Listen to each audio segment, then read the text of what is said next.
ভগবান ভগবদ গীতায় বলেছেন, মন্মনা ভব মদ্ভক্ত মজ্জাজি মাম নমস্কুরু মামেব ঈশ্বতি সত্যম তে প্রতিজনে প্রিয় হসিমে।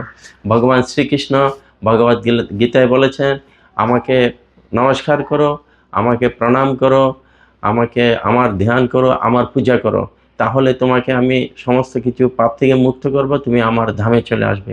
তো আমরা যে কোনো পরিস্থিতি থাকি, আমাদের শরীর আছে, আমাদের শরীরে রোগ ব্যাধি থাকবে। এই জড় শরীর নিয়ে আমরা যেহেতু এই জগতে এসেছি, সবাই আমরা রোগ ব্যাধিতে ভুগছি এবং সমস্যা আসবে। শাস্ত্রে বলা হচ্ছে শরীরের রোগ ব্যাধি মন্দিরম, শরীর হচ্ছে রোগের মন্দির। তো সেই হিসাবে আমাদের আরও কলিযুগে এসেছে, কলিযুগে তো রোগ ব্যাধি থাকবেই, কিন্তু সাথে সাথে আমরা ভগবানের শরণাগতি হতে হবে। একটা হচ্ছে আমাদের সুষ্ঠু চিকিৎসা ব্যবস্থা, আর হচ্ছে ভগবানের প্রতি শরণাগতি। আর ভগবানকে আপনি ডাকলে, ভগবানের শরণাগতি থাকলে আপনি দ্রুত রিকভারি হবেন এবং কৃষ্ণ আপনাকে কৃপা করবেন। হরে কৃষ্ণ।